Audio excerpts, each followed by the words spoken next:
Hi, beautiful souls. Beautiful journey with me, Shivai Kiran. My YouTube channel is Twin Fame, Divine Energy and Spiritual Awakening. Welcome to my channel. आज जो guys हम reading करने वाले हैं वो करने वाले हैं Aquarius zodiac sign 2021 horoscope and prediction Jan to December. Kumbh राशि का राशिफल। राइट, इसके 4 स्टेप्स हैं। फर्स्ट स्टेप है जो आपकी मंथली एनर्जी चेंज में होने वाली है उसके बारे में। सेकंड स्टेप है कि आपको किन चीज़ों को छोड़ना है। थर्ड स्टेप है जो आपके गार्डनर एंजल्स हैं वो आपके लिए क्या मैसेज दे रहे हैं। और फोर्थ पे है जो आपकी सोल की कॉलिंग है। राइट, तो let's start Aquarius zodiac sign की रीडिंग।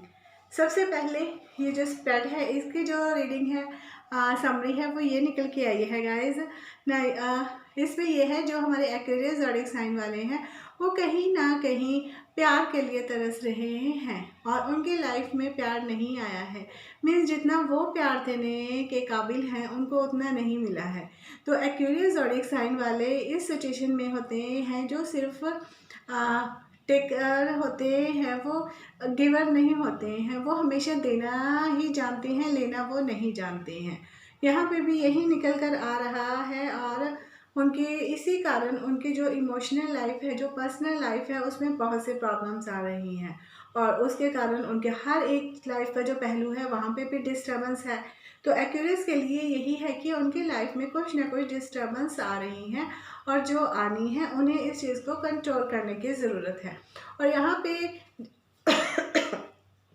ये डिस्टर्बेंस उन्हें थोड़े हर्ट करने वाली हैं। वहीं पे वो अपनी जो उनका इस दुनिया में आने का मेन मकसद है अपनी ट्रू वैल्यू को पहचानने वाले हैं और साथ में अपने आप को अलाइन करने वाले हैं। और ये जो जीवन है इसके बारे में बहुत से ऐसे क्वेश्चंस हैं जिनके वो आंसर ढूंढने के लिए रेडी होने वाले हैं 2021 में। तो वो कहीं ना कहीं अपने आप से कनेक्ट होने वाले हैं और जहाँ पे वो इस चीज़ को बहुत इम्पोर्टेंस दे रहे थे कि हाँ, सबसे पहले ये होता है कि सबसे पहले हर चीज़ में प्रेम होना ज़रूरी है। बट वहाँ पे उनको इतनी ज़्यादा डिसअपॉइंटमेंट मिली है कि अब वो ये सोच रहे हैं कि हर एक चीज़ के लिए और सोचने के लिए वो खुद मजबूर हुए हैं कि हर एक चीज़ को क्यों ना एक अलग नज़रिए से देखा जाए और हर एक चीज़ की इम्पोर्टेंस को समझा जाए। वो इस 2021 में इन सब क्वेश्चंस के हल ढूंढने वाले हैं। राइट, तो सबसे पहले देखेंगे गाइस जो फर्स्ट स्टेप है हमारे एक्वेरियस ज़ोडिएक साइन वालों का कि मंथली उनकी जो भी एनर्जी आने वाली है उसमें क्या है। राइट, तो उसके उनके ये है गाइस 4 कार्ड्स हैं मेजर आर्केना के जो एक साथ आए हैं। तो एक साथ आने का उनका भी कुछ ना कुछ रीज़न होता है कि ये जो चेंज होने वाला है ये उनकी डेस्टिनी है और होना ही ज़रूरी है, चाहे वो चाहे ना चाहे।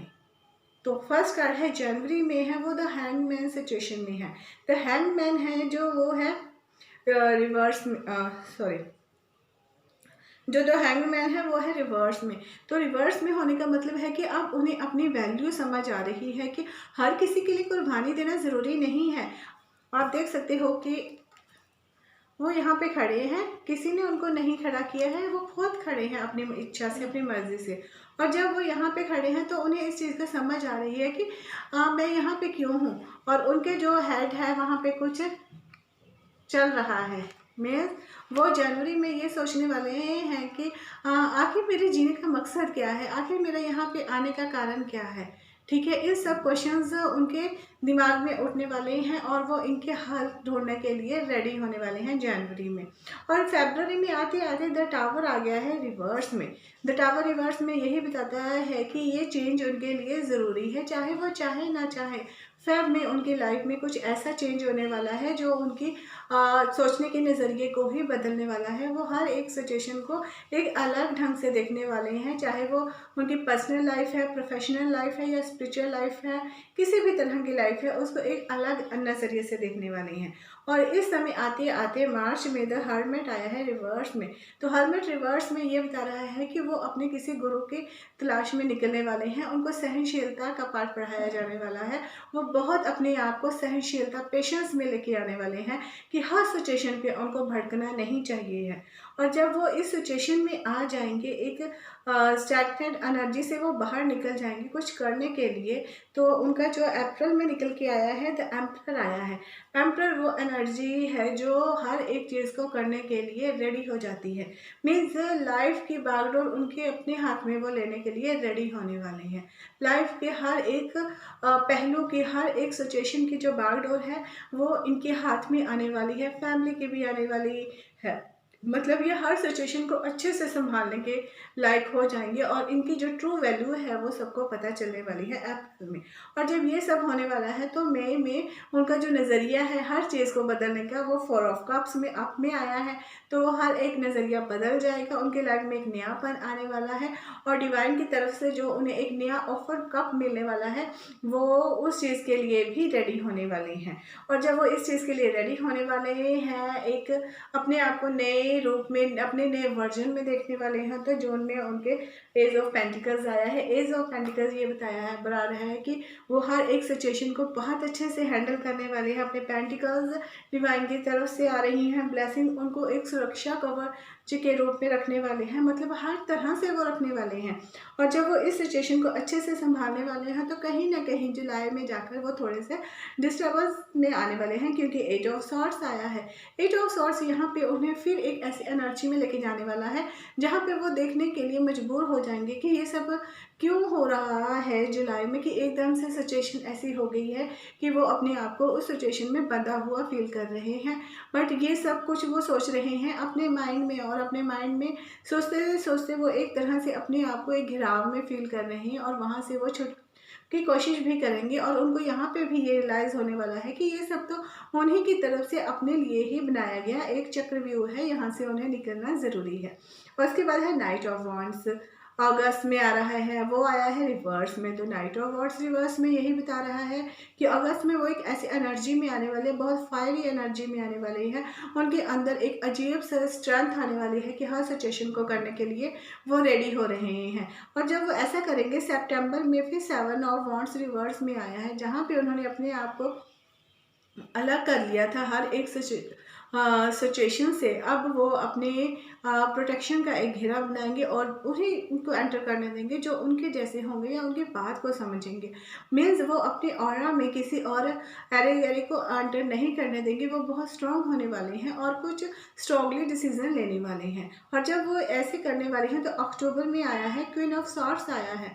क्वीन ऑफ सॉर्ड्स यही बता रहा है कि उनके अंदर की जो एनर्जी है, क्रिएटिव एनर्जी है, वो उन्हें यही बताने वाली है कि उन्होंने जो भी अपनी लाइफ से लेसन्स लिए हैं वो बहुत ही पेनफुल थे और उन्होंने उन लेसन्स को उन्होंने एक्सेप्ट किया है और वो बहुत हार्ड बन गई हैं, क्वीन ऑफ सॉर्ड्स बन गई हैं कि अब उनके अंदर अपने आपको एक्सप्रेस करने की भी काबिलियत आ गई है। वो बता सकती हैं सामने वाले को कि उनको कौन सी चीज़ अच्छी लग रही है, कौन सी चीज़ अच्छी नहीं लग रही है, और वो अपने लक्ष्य पर भी फोकस हैं। जब वो अपने हर चीज़ को बहुत कॉन्फिडेंटली कहने के लायक हो जाती हैं तो वहाँ पे 10 ऑफ पेंटिकल्स रिवर्स में आया है नवंबर में। तो उनके इस बदले हुए रूप को देखने के लिए सब जो सामने वाले हैं वो एक्सेप्ट नहीं करने वाले हैं, जिसके कारण उनके फैमिली में फिर से कुछ ना कुछ प्रॉब्लम्स आने वाली हैं जो नवंबर में आने वाली हैं। और दिसंबर में जाते जाते उनकी ये जो फैमिली प्रॉब्लम्स हैं ये सॉल्व हो जाएंगी, क्योंकि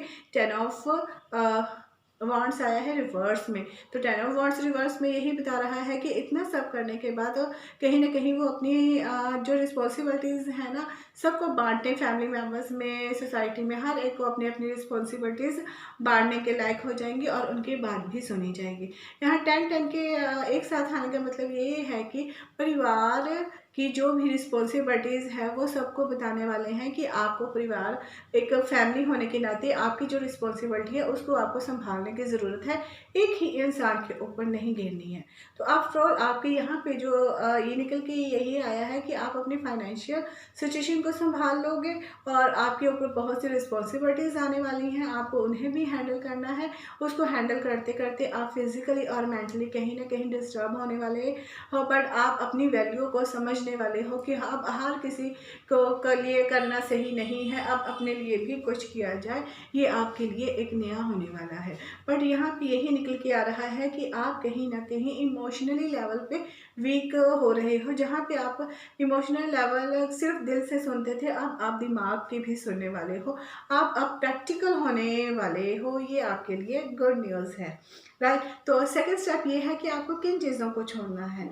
आपको हमेशा ये देखना है, 6 ऑफ सॉर्ड्स है, तो आपको हमेशा भगवान जी के साथ जुड़ना है। कभी भी आपको ये नहीं करना है कि भगवान से नहीं कनेक्ट होना है। दिन में आपको जब भी टाइम मिले आप उनके साथ कनेक्ट हो जाइए। और 3 ऑफ रॉड्स आया है कि आपको वेट के मूड में नहीं रहना है, हर चीज़ की वेट नहीं करनी है, छोटी छोटी बातों को भी ध्यान नहीं रखना है कि हाँ, अगर आपकी लाइफ में कोई छोटी सी बात हो रही है तो उसको इग्नोर नहीं करना है, देखना है कि क्या हो रहा है। और किंग ऑफ कप्स आपका रिवर्स में है, आपको प्यार के पीछे नहीं भागना है, खुद से प्यार कीजिए तो प्यार आपकी तरफ अट्रैक्ट होने वाला है। और 5 ऑफ पेंटिकल्स ये बता रहे हैं कि अगर आपके रिलेशनशिप सही नहीं है तो उसे जाने दीजिए, भगवान को सौंप दीजिए कि वो क्या करने वाले हैं। और द एम्प्रेस, और आपकी लाइफ में प्रोस्पेरिटी, लव, अबंडेंस आने वाला है, आपको उसको रिसीव करने के लिए एक पॉजिटिव एनर्जी में आना है। तो आपके लिए यही है कि आपको जब भी टाइम आपको मिलता है भगवान जी से कनेक्ट हो जाइए, पॉजिटिव एनर्जी में आइए। और प्यार के पीछे भागने की ज़रूरत नहीं है कि आपको ये सोचना है कि हर एक चमकती चीज़ वो सोना नहीं होती है, जो आप खुद डिज़र्व करते हो वही चीज़ है। अगर खुद से प्यार करोगे तो आपकी तरफ प्यार अपने आप आने वाला है। अब आपके जो गार्डियन एंजल्स हैं उसमें है येलो एस्पर, वो आपको यही बता रही हैं कि आपको कंट्रोल करने हैं इश्यूज। आपके लाइफ में जितने भी इश्यूज हैं ना, आप उसको कंट्रोल कीजिए, और उनको कंट्रोल करने के लिए भगवान आपको हेल्प करने वाले हैं। और जब भगवान आपको हेल्प करने वाले हैं तो आपको किसी से डरने की ज़रूरत नहीं है कि ये सिचुएशन गलत हो जाएगी, नहीं। आपको सिर्फ ये सोचना है कि आपको सपोर्ट दी जा रही है, आपको स्ट्रेंथ दी जा रही है, तो आप इसको बहुत अच्छे से हैंडल कीजिए। और फिर डायमंड आया है, आपका रिवर्स में आया है, तो रिवर्स में यही बता रहा है कि आप कहीं ना कहीं इस सभी सिचुएशन के कारण ये भूल चुके हो कि आप भगवान जी के जेम्स हो, ठीक है, अपनी वैल्यू को भूल चुके हो। तो रिवर्स में यही है कि आप अपनी वैल्यू को भूल चुके हो, आपको खुद से कनेक्ट होना है, इश्यूज करने हैं तो आपको अपनी वैल्यू पता लग जाएगी। और फिर सफायर आ रहा है, इजी डज इट, आसान कुछ भी नहीं होता है। अपनी हेल्थ को रखने के लिए, हैप्पीनेस को रखने के लिए, अबंडेंस को रिक्वायर यही है कि आपको अपनी लाइफ को इजी बनाना होगा। इजी बनाओगे मीन्स अपने माइंड को पॉजिटिव सेट करोगे, पॉजिटिव माइंड ही हर चीज़ को क्रिएट कर सकता है। और आपके लिए भी यही मैसेज है, क्योंकि आप वो गॉड के जेम्स हो, आपको भगवान ने बहुत अच्छे से बनाया है। और भगवान जी ने इसीलिए आपको किसी की स्पेशल चीज़ के लिए बनाया है, क्योंकि उन्होंने आपको किसी अपना कोई संदेश देने के लिए माध्यम चुना है। हो सकता है कि जो एक्यूरियस ज़ोडिएक साइन वाले हों वो ज़्यादातर टैरो रीडिंग या स्पिरिचुअलिटी की तरफ से ज़्यादा जुड़ने वाले हों, क्योंकि उनके थ्रू ही आगे गाइडेंस दी जाने वाली है, राइट। तो आपको इस चीज़ को अब पहचानना है। ये सब आपको स्वेच्छा से, आपकी इच्छा से होने वाला है, क्योंकि अगर आप उस चीज़ को ग्रहण करने वाले हो तो आपको अपने डिवाइन को सरेंडर करना होगा। और आपने किया है इस चीज़ का, अब 2021 में आपको इसका रिजल्ट मिलने वाला है, क्योंकि आपके अंदर हर एक तरह से करुणा है, बहुत सा प्यार है इस नेचर के लिए, पशु पक्षी के लिए, इंसानियत के लिए, ठीक है। आपको उसको बाहर लेकर आना है और आपको सच्चाई का सामना करना है। सच्चाई में जो भी सिचुएशन है उस सिचुएशन का आपको डटकर सामना करना है, और उसमें आपके लिए सहायता भी मिलने वाली है। और इसके लिए आपको एक अलाइनमेंट सिचुएशन में जाना है, जिसमें आपको अपनी सोल, बॉडी एंड माइंड को अलाइन करना है। और किसी चीज़ के लिए धारणा नहीं बनानी है, सिर्फ उस चीज़ को देखिए जो आपके सामने है, किसी भी मृग तृष्णा के पीछे नहीं भागना है। और आप डिवाइन के गॉड के बच्चे हो, वो आप पे बहुत मेहरबान है, और इस चीज़ को आपको एक्सेप्ट करना है। सो जो हमारे एक्यूरियस ज़ोडिएक साइन वाले हैं उनके लिए यही है कि अपनी ट्रू वैल्यू को पहचानिए, अपने जीवन के उद्देश्य को पहचानिए, आप यहाँ पे क्यों आए हो। आपका जो मेन मकसद है वो ये है कि इंसानियत में, इंसानों में इंसानियत को जगाना। तो उसके लिए आपने जो भी कुछ सहना था, जो भी कुछ करना था, वो आपको मिल चुका है। अब आपको अपनी वैल्यू को समझाना है। और आपके लिए ये गाइडेंस है कि आपको जब भी टाइम मिले कभी भी मिले अपने आप को भगवान जी के साथ समर्पित कर दीजिए और वही आपके हर क्वेश्चंस के आंसर देने वाले हैं और आपकी लाइफ में सब कुछ आने वाला है। सो गाइस, आई होप ये आपके साथ रेजोनेट हो। अगर रेजोनेट हो तो please like share subscribe my channel. अगर गाइस आप इसके और भी क्लैरिफाई करना चाहते हो तो आप मेरे साथ एक पर्सनल सेशन बुक कर सकते हो रीडिंग का, आपको ये सिचुएशन और भी अच्छे से क्लैरिफाई हो जाएगी। तब तक के लिए bye bye and take care my beautiful souls. Thank you so much.